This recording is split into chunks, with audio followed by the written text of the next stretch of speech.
Welcome to the Sisters in Service podcast. My name is Kat Corchado, also known as the voice connecting women veterans nationwide. This podcast is for anyone connected with the military, from veterans, male and female, military spouses, military brats, even parents who may have children who are in the military. As an Air Force veteran, I understand the trials and triumphs that women veterans go through in service and out of service.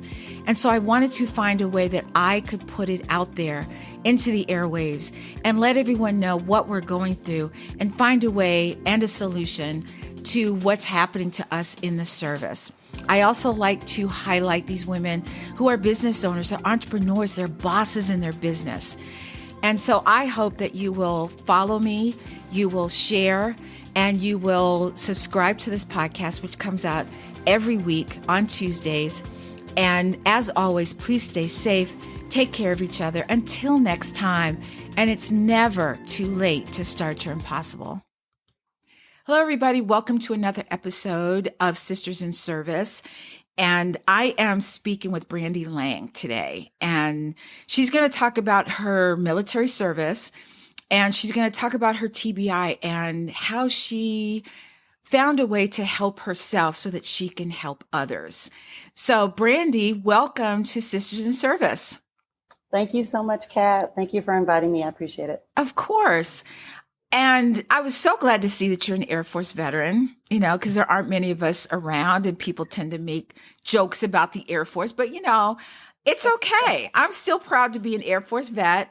But why did you pick the Air Force? Or a better question is, did you pick the Air Force or did the Air Force pick you? You know, it's a very interesting question because it's been a long time. but actually, and I don't mean this any disrespect. I know it's one of those jokes that we typically get. But because of my ASVAB score being so high, the Air Force really came out to get me. I'm always been a student, a good student in school. So getting a good score was always my goal. So I actually took it twice. Not many people do, but I did that so that I could get a higher score. I think I got like a 92 my first try. And so I wanted to get a higher score because of that's just who I am. And, that's when, you know, they were definitely one of the first recruiters. Of course, there's other ones after that, but so that kind of started that off, and I, just went from there. So. Awesome. You know, it's interesting that you said that because number one, I didn't know you could take it twice. I'm just saying I took it once and I was done. I'm like, thank you. I'm not taking it again. Right. But as I was a dependent, so I was a military brat, and in Germany, we used to, for sports, go to different military bases, mostly Army. And you would go from the Air Force base, it was light and bright. And then you would go to the Army base and they were already, everything was brown and green. And you're like, ew. And as a child, you didn't know. You're just like, what is this? Right. And then I got older and I went in the Air Force only because my dad was Air Force. And, people would come, depending on where I was stationed, they would, like, oh, we're doing R&R at the Air Force base. I was like, really? Okay. But now it started to make sense in that, So you were. Funny. I was going to say, I don't mean to interrupt you, but it brought something to my mind. That's very funny you should say that because we used to have like job fairs or whatever at my high school, and there's always a recruiter there, it seems. And so honestly, I'm like, blue looks so much better than these BDUs. So it's ridiculous how they market to you. It really is. But I do have a history. I have a whole family of military, my grandfather on both sides, and my uncles, but they were mostly Army or Navy. So it's kind of funny I didn't follow in those footsteps, but I think the blue really got me versus the BDUs. Oh, yes. But I think in retrospect, all the other services, I think, have better uniforms than the Air Force. I'm just going to say, especially the dress uniform. The dress uniforms. Oh, gosh, yeah. Super sharp. The Air Force is, they need to up it a little bit. They need to come out of the dark ages just a tad, just a little bit. Yeah. It's so funny because when I was on flight crew, I have a pickle suit is what they call it. So it's a flight suit. Yes. I mean, there's nothing cute about that. I mean, it's ridiculous, one zip up, one zip down. I know. But easy on, easy off, right? It is. I know we're talking as two vets, and it's funny for anybody who's a vet who's listening to this. I hope it's okay to say this, but there is the suit actually has a zipper at the bottom and a zipper at the top because of how you go to the bathroom. Get it? I never knew that. It's very well designed, and I had to learn certain tricks while I was actually in flight on how to do that. So, yeah. Wow. Who knew? It's definitely an advantage to have that zipper. Right? Wow. You could just, yes. You can figure things out. It's crazy because there's nothing to hold on to when you're flying. I mean, I got used to it, but Oh man, those are some stories right there. I'm telling you. So you were a Morse code operator and then a C-130 loadmaster. So that seems kind of night and day, is it? Oh yes. Yeah, it definitely was. I mean, and it could be, I really don't know why I was chosen for Morse code. But you have to go and you have to get a special compartmental secret clearance for it. So did you have a TS, SCI, that kind, or SBI? Yes, SCI, yeah. I had one of those, and so it took forever. They lost my paperwork, which is not unusual, military. But so all that and all my people that I knew had to go through it twice. So I'm glad that it actually worked out the way it did because I got to go overseas and do some really wonderful things at the time that I was doing it.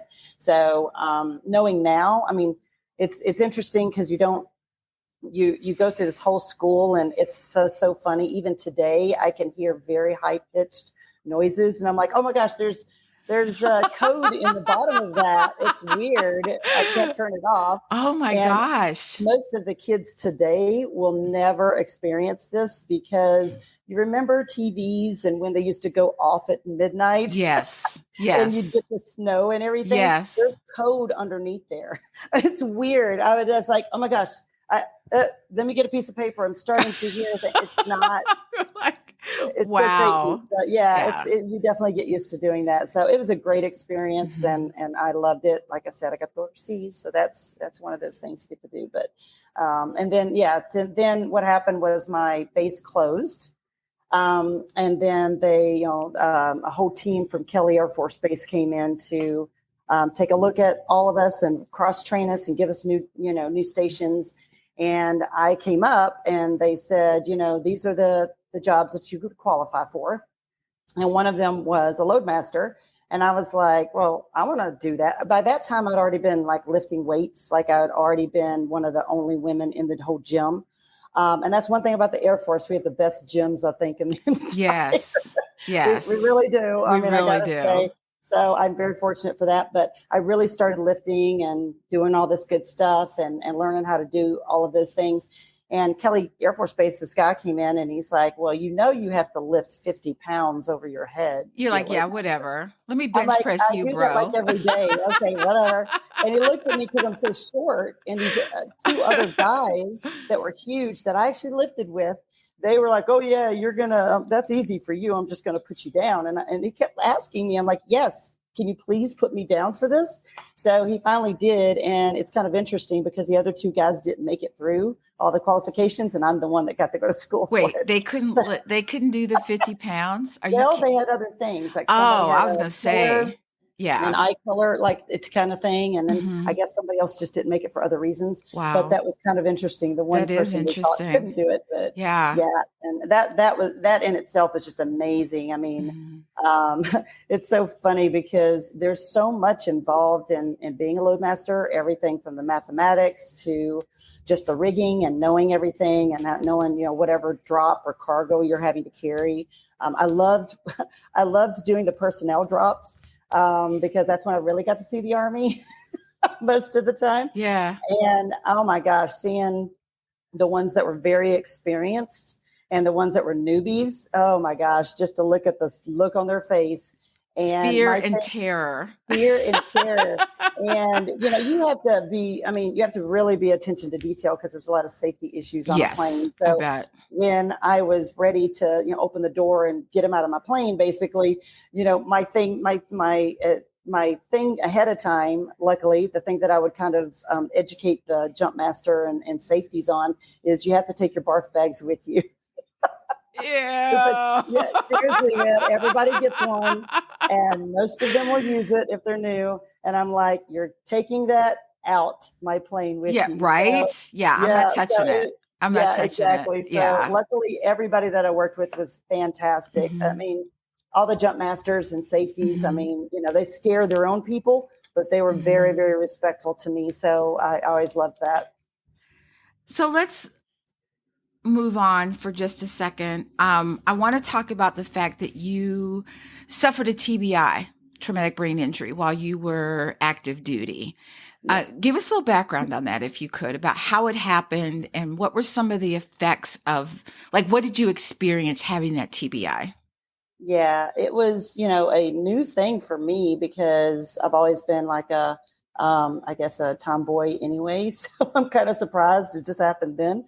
But we were on a training exercise. It was, we had to do an obstacle course. It's part of your graduation, I guess, and different things that you do to get out of basic. And we were doing that and long day, everybody's wet, everybody's muddy, everybody's tired, and you just keep going, right? And we were almost to the end, and we had to do this maneuver where you're grabbing onto a rope upside down, and you got your legs across it and your arms across it, and you're shimmying across the length of basically Olympic sized swimming pool.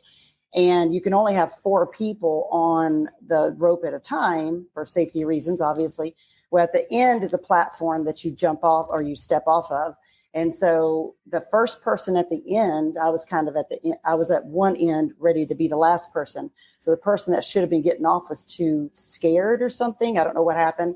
And so they just stayed there forever. All of us were just hanging on this line forever. And finally, the person right behind me decided to get on, and that was 5. So that person, then we started moving. But by the time I'd gotten to the edge, the person in front of me lost their grip or something. And so when they came off, their feet came off, kicked my arms loose from the rope, Oh, which no. I couldn't hold on to. And on my Right. way down, because I was to the edge, I hit my head on the platform for the edge of the pool. So I basically went like a sack of potatoes to the bottom of that pool. But I still to this day remember being at the bottom of a pool, and you know how everything's distorted when you open your eyes underwater. I opened my eyes, but I didn't know what happened. Like I literally had no movement. I was stuck in time.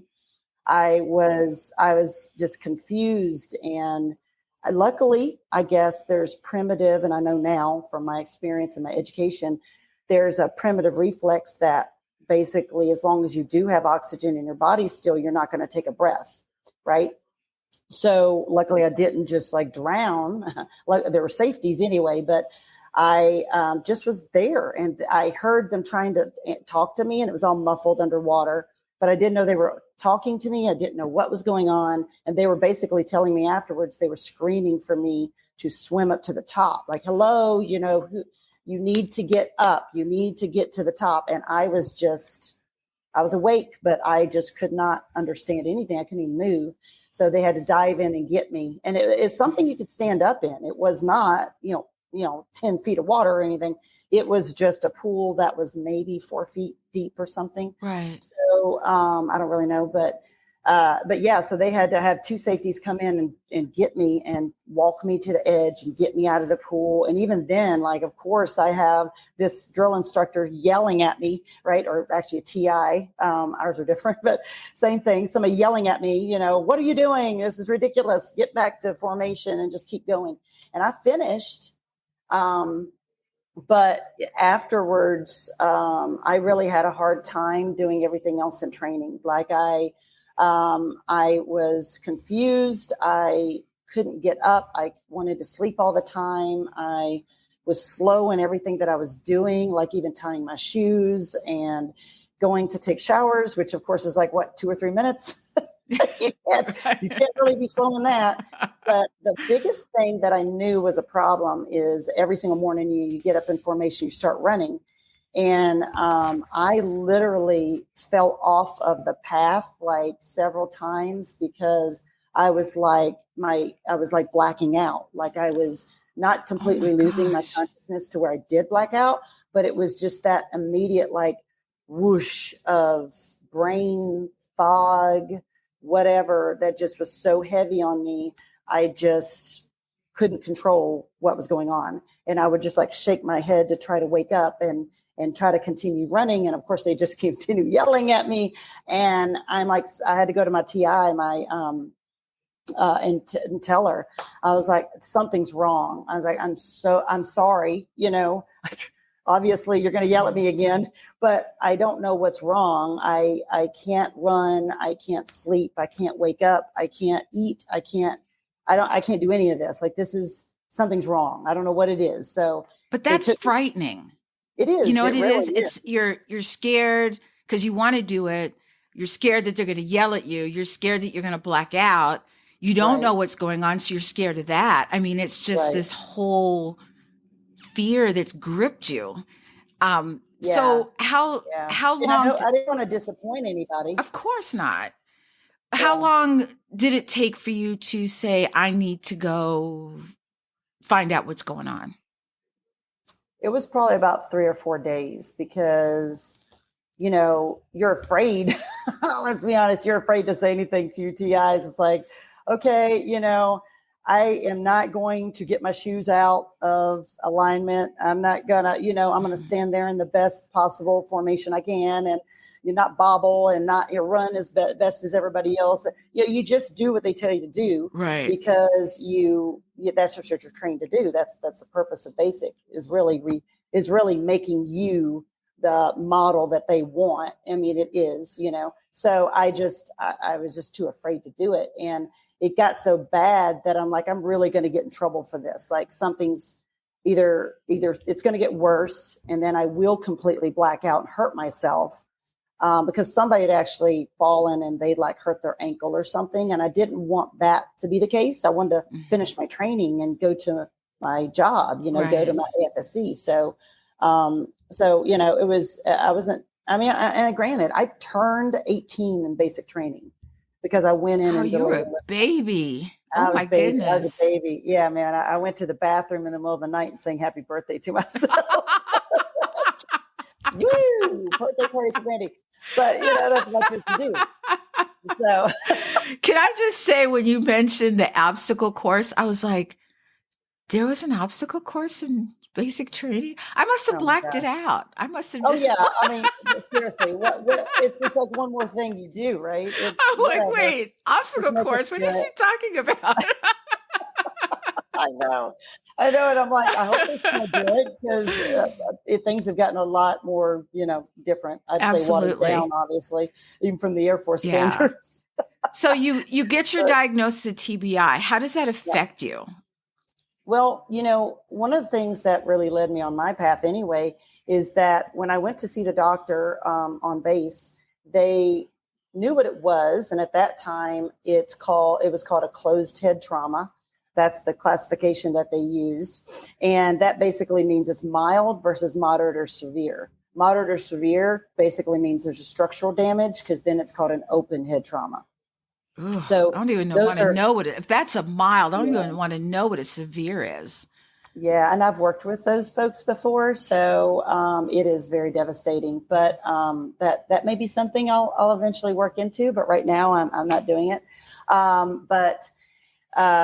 So that's basically what he did. And he said, well, you need rest. We're going to take you out of training. We're going to put you in what's called casual, which is the medical side of just, getting cleared to go back to training. You go to, a totally different barracks where there's no training. There's none of that. There are a lot of different medical issues that are there. Somebody could sprain their ankle. Somebody could, a lot of things can happen. So they're just medically putting you somewhere until you can be cleared to go back to training. Right. And I was just told to rest. Like there wasn't anything. It was kind of interesting. And granted, this is the Air Force, But it's like, I didn't have to wear a cover, my hat. I didn't have to walk into formation. I could eat all the ice cream I wanted. You're I got like, to this eat is on that great, stuff. man. I I know, recommend this right? to everybody. I'm like, training. Do I want to go back to training? No, but yeah, that's already. But yeah, I really did want to go back. But at that time, they put you out for 4 weeks for a TBI. And there's some evidence today that 60 days is good, but I don't think I know at that time it wasn't research oriented, just because I know the dates of the research that's current. And it wasn't really researched back then. It was just kind of like, 4 weeks sounds good. And a lot of the things lifestyle things that I was allowed to do is actually not supported by research these days.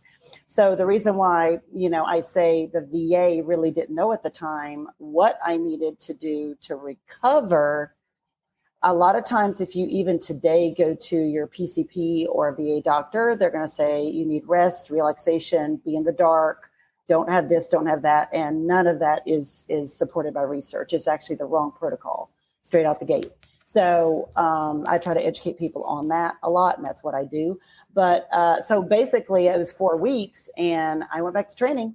Just okay, and I had to do the obstacle course again. I was like, oh No. my goodness. I was like, of all things, I had to do my run again. I had to do everything, and I literally had to go to another group. I had to go to another flight, and because obviously they're 4 weeks ahead and already gone. Right. So I had to go in and have a new TI, and they already think I suck because I was in medical. Like, oh, you're a loser. I'm like, no, I really want to get out of here. I'm hurt. I really am. But yeah, and I had to do the if you've ever done training in Texas, you're not. They say of course they do all the time, but you're not supposed to do any physical activity in black flag weather, which is like over 100 degrees. Yes. Huge humidity. Oh yeah, no, I did that in black flag weather.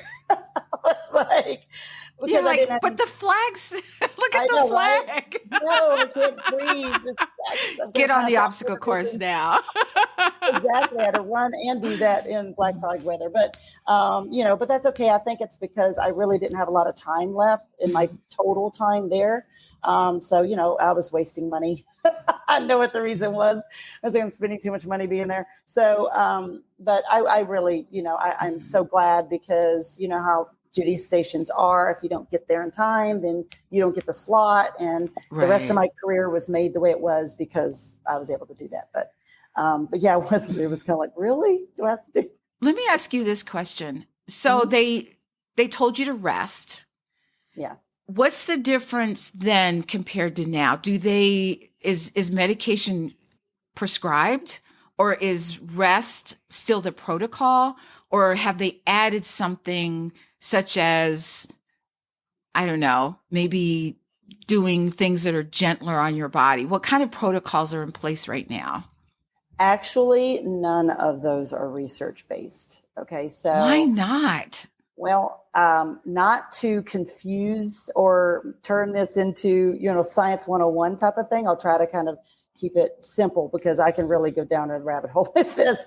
But what happens immediately when you have a mild TBI, a concussion, is you have these situations that happen chemically.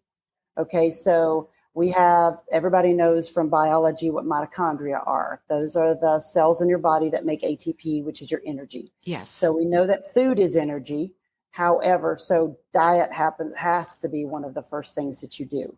So the VA does not really know. I mean, I say that because I've looked on their websites recently. I've looked at all this kind of stuff.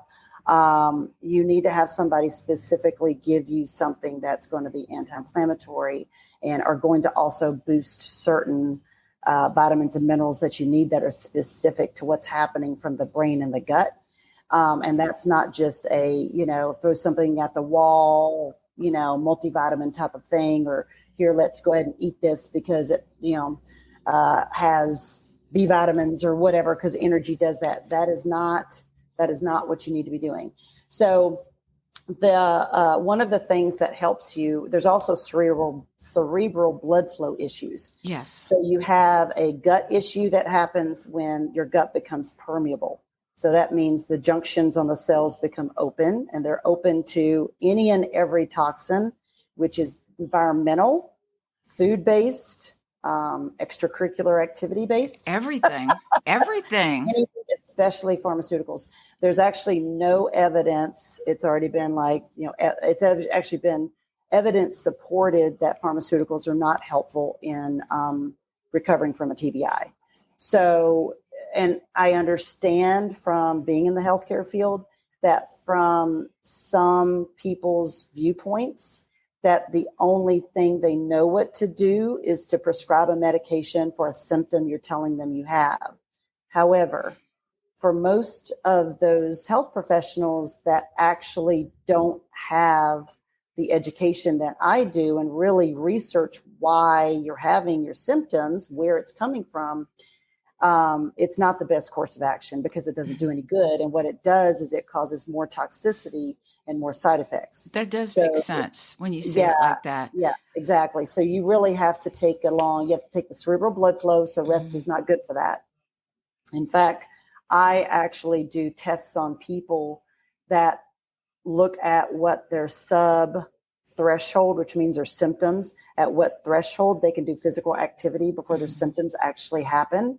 And then I develop a program to get them in that space to where they're no longer having symptoms, and then I can ramp them up as appropriately. So you do need to have somebody who knows how to do that. So there's a lot of pieces. I hope I said everything that's like the immediate thing. And that happens in 7 days, like 3 to 7 days. Well, I know people listening are going, okay, how did we go from her being a C-130 to, okay, so right? First off, explain why you know all this. Like explain what you do. Well, I appreciate it. And then it'll make more sense. Exactly. Thank you. Well, honestly, it comes from my mom passed away from cancer, and I was in the military at the time. Well, thank you very much. So and she was a smoker. So I know a lot about how your external environment can make a change in your cells from just being in the situation. But then as soon as I got in the military, it's like, oh, secondhand smoke. And then I'm like, oh my gosh, I was a child growing up in this environment. What's going to happen to my health? You know? And I became just a little bit more aware of that. And there were some other health issues that my mom had that led me down my path. But it really was while I was in the military, I was in the C-130 loadmaster, that my mom passed away. And at that point, like, honestly, everything in my world just was shattered. Just changed. And I was lucky that I already met my husband. He was a jet engine mechanic. So we were together there at that base, and we were close to at a place where we could get out. So we were going to do that. And my reasoning was just family, taking care of my family, but also because I felt a real pull to understand what happened to my mom and to help other people. So I guess, I've always, ever since I was a kid, I wanted to help people that were injured. I wanted to help anywhere I could. I mean, I remember second grade things that I did. So it made perfect sense that I used my GI Bill when I got out. And I went to first get my degree in biology. So I wanted to understand cancer. I wanted to understand how your metabolism affects your health. I wanted to understand how our nutrients affect our health, and that, there's a connection. I just knew I'm Native American, part Native American. So I knew there was a connection. I've always known that. I've grown up with that. So nature and health is together. So it just kind of snowballed into me knowing that the body can heal itself. And that sounds very frou-frou, maybe. Not to me. Right. Exactly. I totally understand that, Yeah, I know. We do understand that together. Yeah. So, yeah. Well, I think it's interesting that, you decided you go to school, you get your degree, then you become a personal trainer. I became a physical therapist first. And a physical therapist. Okay. Yes. So you're also a myofascial release therapist. Please explain for our audience. Well, so to kind of coordinate a little bit of how the effects of a mild TBI relate to your fascia, So when we have an injury, and that can be anything from a concussion to a sports injury, like you have an ACL tear, to an ankle sprain, to really a lot of personal trauma that you may have experienced, where you have felt fear or disappointment, or really you go into that fight or flight. So injury and trauma really are the same thing from a chemical standpoint, from a metabolic standpoint, and from what our body reads. And so the fascial system kind of holds the score almost. You've heard probably that the body holds the score and everything. So when we experience a trauma, our fascial system, as well as our somatosensory system, and that is like, if you can see here, like if I touch the hairs on my arm, I feel that so deep into my body. If I'm actually aware that if I close my eyes, my awareness is different. If I close my ears, my awareness is different, right? All those things make a change in our bodies and how we respond to our environment internally and externally. So the fascia is a three-dimensional system in our body, and it's a connective tissue that connects everything in our body from head to toe, does not have a beginning, does not have an end. It goes around everything from our sinuses to our gut, to our brain, to our eyes, to every muscle, tendon, ligament, joint, everything. So everything's connected in a way that you can't consciously change its parameters necessarily. You can't force this system. This system is very intuitive. Okay, so I like to talk about, when I talk to patients, I try to give them a visual. So if you think about an orange, right? The peel of an orange is your skin, right? So not to be too gross, but if you peel right? If you think about peeling an orange, like you were taking off your skin, no. If you think about peeling an orange, you see all that white stuff that's connected to the actual fruit. Well, that's kind of how our skin attaches to our bodies, right? You can't just pull it off, right? It kind of is attached. Well, then you take the orange and you have on the outside all these little strings. And then you take the orange and there's individual segments. Yes. And then you open up one segment and you see these little tubules. Yes. And then that's basically how our body is. Yeah. So the interesting thing about trauma in whatever form it is, and so when I talk about trauma, I do specialize in the TBI concussion space, but I have a lot of experience in other types of trauma that I've worked with people on. And with MFR, which is myofascial release, a practitioner that is experienced in using that with people, basically it is a way of using hands-on therapy, okay, where there's no oils or anything attached. I can sense your fascial system. Your body will tell me in being hot, hard, tender, red spaces, all these kinds of things that you're not trying to control. Your body is trying to communicate. And so we need to teach people to let our bodies communicate the way it needs to, and to stop trying to control it so much from a cognitive standpoint. That stops so many people.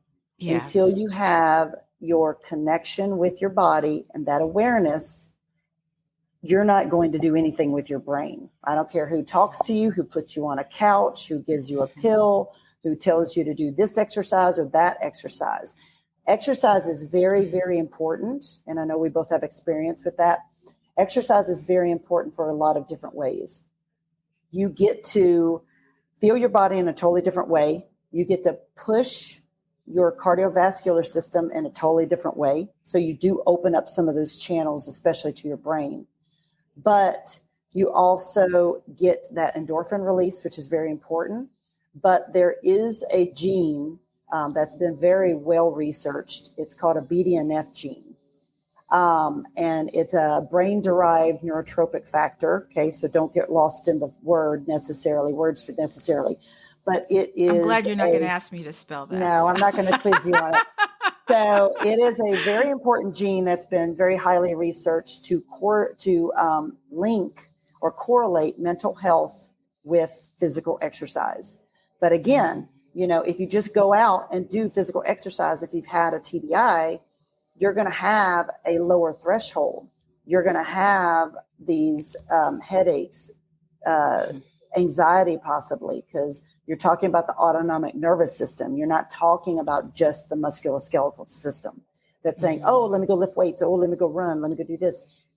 Everything else that you're not trying to control is going to read what you're doing and positively can send you into way too much symptoms that you're not wanting. So it's not okay, in my opinion. I mean, not just professionally, but I want to tell people, don't just go and say, well, you know what? I used to run in the military. I'm going to go run. Right. And you're going to have you can not gonna, but you can have negative effects. And then it's going to scare you from doing anything. And that's just not what we want to do. So the myofascial system is a way that you are connecting to parts of your body that you don't consciously control. Because, if you learn about people that work in trauma or they work in brain rehab or whatever, they'll talk about the amygdala for emotions. They're talking about the hippocampus. They're talking about all these things. But feeling is not the same as emotions. And that's the piece that I just don't think gets to enough people. So it's not the same thing. If somebody tells you, how do you feel about this picture? How do you feel about that person? You're going to say mad, scared, whatever. That's an emotion. That is not feeling tingling, heat, cold. Sometimes it can be a stabbing feeling. When I first went to MFR training, I had lost my mom a while ago. Like, I had gotten married, had my son. He was 2 at the time, but I knew, and I'd already gone through school, so I'd already been a PT and all this kind of stuff. And as a physical therapist, I wanted to help people with pain. I wanted to help people get past that because I'll tell you guys, here's another big ticket. Ultrasound and TENS units don't work for pain. Sorry, they don't. They're superficial. They don't actually get deep enough. They don't get to that fascial system. And I could go on about that anyway. That's good to know. Yeah. So research has already said that they don't really work. And I could get a lot of flack from other physical therapists. I love everybody, but it's just, as for me, I want to be almost the voice of reason. I hate to say that, but I really want to explain to people that they need to look deeper within themselves. They have a lot more that they can do for themselves that they really realize. So that's why I went on my journey, and I went on an intensive. So a myofascial release intensive. It was 3 courses all at once. So I do the John Barnes approach to myofascial release. So if you look at myofascial release, he actually owns that domain because he was the first to actually create it.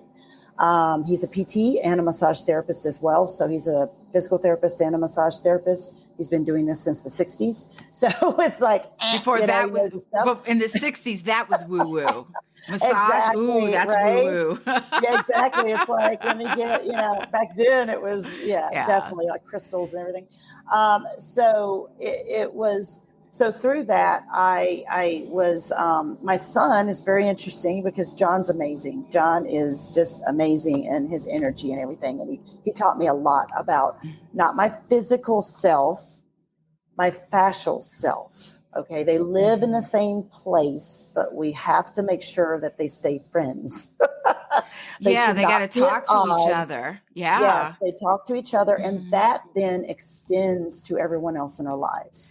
Okay, so if you're having problems with your connecting with your family members and things like that, really affect people with TBIs. They have fatigue, they have that lethargy, they have that disconnect with their bodies as well as other people. And so we need to get people back to getting in touch with that. So my son was having this respiratory thing, And I'm holistic in my way of doing that. And he was already on good vitamins and all this kind of stuff and so forth. So John told me at the end of one of the days, he said, we're going to do this other technique. It's a cervical thoracic. So this is this piece kind of technique. If you want to, you can come up on the table and I'll use you as an example, or, somebody that can be the demo. It's like, oh, thanks. I appreciate it, John. Thank you. I can't tell you the opening that I felt with this, because I was not thinking about my mom, none of that, but he was talking to everybody else that was there and doing this hands-on technique with me. And of course I'm listening to him, but I'm really just calming down, and I'm able to breathe, and he's helping to open up some channels. But I never knew that there's a portion on my chest, which happens to be the left side of my chest where my heart is, that our hearts are, right? That was not moving in the same way that the rest of my body was. And I didn't realize that that was connected to my clavicle. And I didn't realize that that was connected to my voice box. I didn't realize that that was connected to my teeth. Like you clench your teeth. I didn't realize that that was connected to my brain, because he did a technique that I immediately felt in feeling, not emotion, but I put myself back to when my mom passed away, and I felt what it felt leaving me. Wow. And I felt it in a way that was not scary. I felt it in a way that was safe and secure and with love around it. And John opened up a piece of me that I didn't know I could access. And he didn't talk it through. He helped me feel it myself. And I'm not kidding you. I felt like a dagger just went straight through my heart to the other side of my spine. And it just it drew me off the table. And I'm like, oh, I just took a breath in that side of my body. And I've been working out. It's not like I'm sedentary and you're like, oh, you don't have a lot of respiratory capacity, right? It's not that at all. Well, you hold that trauma in your body. You hold that in, whether you've been injured on the outside or injured on the inside. Yep. Even after it's healed or you think it's healed, you're still holding on to it in your body. I can feel that as a Pilates instructor. One side is always different than the other. And I'll say, what's going on with this side? And they're like, what do you mean? I'm like, did you injure this? Oh, yeah. Well, I had a hip, I had a knee, I had an ankle. I'm like, I can tell that. When before we go, I know there are people who just go out and they get a trainer. They're like, well, that person looks good. I'll ask them to be my trainer. But the problem is that they know how to train their body, but do they know how to train your body? So what kind of what kind of questions should someone with a TBI or PTSD ask someone if they're looking for a trainer or what's an M? Are you a therapist? I was going to say, where are you? I was trying to look for the right word. Typically, you would look for an MFR therapist. I mean, you would use that or something like that. So the thing about, because of the functional injury for a TBI, it really does take someone who is initially, maybe not for the next 6 months to a year, it just depends. But, I really strive to be. So my first phase is getting them past the functional part of the injury, which is like 12 weeks long. And then because that does involve looking at your vestibular system, looking at your vision, because a lot of times there can be tracking issues, there can be accommodation issues, and that's all coming from inflammation in your brain and your gut that needs to be cleared up before you can be functionally able to work out with somebody. And then there's a cerebral blood flow issue. There is a lot of those things where, there could be somebody who might drink alcohol, or maybe they do like to go through drive-throughs a little bit too much. And those types of activities, as well as other things, can continue to perpetuate the inflammation in the brain. So they're not able to actually be fully able to be with a trainer. So it's like if you have somebody do some things and they're falling on one side, it's not generally enough to say, okay, we're just going to do more on that side, or I'm just going to change the weights on that side, or I'm just going to do a different activity for that side, or I'll back it down for a little bit. If there's something coming from their brain to where they can't coordinate that side, then they do need to seek out, like, someone like myself that can do that kind of stuff. But that's what makes my practice very specific, is that you don't have to go between 5 different people. I want to make sure that your brain is clear, that your gut is healthy, that you are getting to the physical activity you want to be at so that you can lose weight or whatever. And I want to give that person to the next person.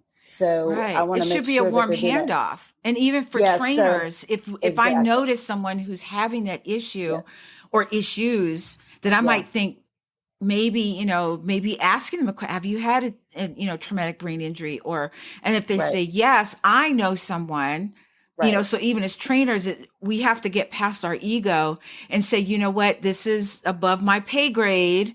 Right. I need to bring this to someone like yourself. Correct? Yes. And I really appreciate that, because the ego goes both ways, even in and it happens with mental health practitioners too. And I feel really, really bad for them, because, they see symptoms and then they see military, or they've already been diagnosed from a military doctor that they have PTSD. And if they don't, the thing that you want to ask somebody, typically, you don't have to have a head hit to have a TBI. So if anybody knows if they've had their bell rung, that's what you want to ask somebody. If you've ever had your bell rung, that will lead you to possibly a concussion they've not recovered from. Right. And so you also want to say, do you feel fatigued early in the morning or anytime during the day? Do you feel like you have brain fog? And honestly, if they've had their bell rung, anytime in their life, they can still have symptoms. So you want to kind of ask those questions. Yes, it can be hormonal. Yes, it can be something else, but I can actually weed those things out for you. So to get to somebody like me and then say, yeah, it's not your hormones, girl. We're going to fix this right now. And then you're going to go back to Kat, because that's how you guys know each other. And, then you can do all the other stuff you want to be doing. But you want to, bell rung. Are you having, do you have headaches? Do you have dizziness? Do you feel like there is some sort of coordination issue on left side for this versus right side? Or you have sleep issues? Sleep is a huge, huge thing. Either you can't wake up or you can't get to sleep, and you can't stay asleep. So if you've had your bell rung and then you have these other types of symptoms, concussion is not anything you can use an actual diagnostic test for. It is only symptom related that you can do that. So after 30 days, it becomes post-concussive syndrome. It's no longer just a concussion. And so then it becomes more long-term types of symptoms that can still be fixed, but you got to get to the right person. So medications are not your goal for that. You really need to get to someone that's functional like myself. And then, then we can kind of weed through what really is the issue and who you need to go to. Right. You got to take certain steps. You really do. Brandy, this has been such a amazing conversation. I feel like we could do this for another hour. Tell us where people can find you. Sure. So I am pretty much on most social media except for TikTok. Oh yeah, you and me both. You're not going to see me dancing on TikTok. I'm sorry, it's not happening. For my kids, exactly. So I have my website is kind of the easiest thing, because at the very end it says book an appointment, and it always gets to me, or contact me or something like that. So it's visionarypt.com is my website. And then I am on Instagram and Facebook and LinkedIn, but all of those are at the top of my website. So those have different kind of, slashes and all that kind of stuff. But you can also email me at Brandy with a Y. I have to tell people that. Brandy with a Y at visionarypt.com. if you have any questions or you have concerns, I can definitely, lead you to my website or get you signed up. And the thing about what I'm trying to do now, what is really groundbreaking, is the fact that I am in North Carolina, so I have in-person appointments, but I really am forging the breakthrough kind of way to create and bring this virtually to anybody. So no matter where you are, I can still help you through all these different steps and coach people locally as well as from afar. So it takes a lot of tech to try and get that going. So Yes. that is huge for me because I don't want anybody to feel lost. You definitely should, be able to find me. Brandy, thank you so much. This Thank has you, been Kat. so enlightening. I always love learning stuff. And I'm like, wow, I never knew that. Or I remember something weird like, the obstacle course at basic training that I forgot about conveniently. Yeah, right. It's one of those things you block out. But for anybody who thinks that, or maybe they know somebody who is suffering from PTSD, or maybe you've got your bell rung and you think, oh, I'm okay, but maybe not so much, reach out to me or reach out to Brandy and I can connect you to her. And, let's find out because, we need to be healthy. We need to take control of our own health because I'm sorry. I know the VA helps a lot of people and I know hospitals help a lot of people, but they're all in it for the money. I'm just saying it. Be mad at me if you want to, but that's just the way it is. It's all about the money. Take charge of your own health. Do what you need to do. And I don't care how much money you have. You can't buy health. You just can't. You cannot. Because I tell you what, at the end of that road, you have to look back and say, how much of my life was I really present for? And if you don't have your health, you are going to be missing out on a lot of wonderful memories. And on those words, to all my listeners, as always, please stay safe, take care of each other until next time. And it's never too late to start your impossible. Thank you, Brandy, for being here today. Thank you so much, Kat. I appreciate you inviting me.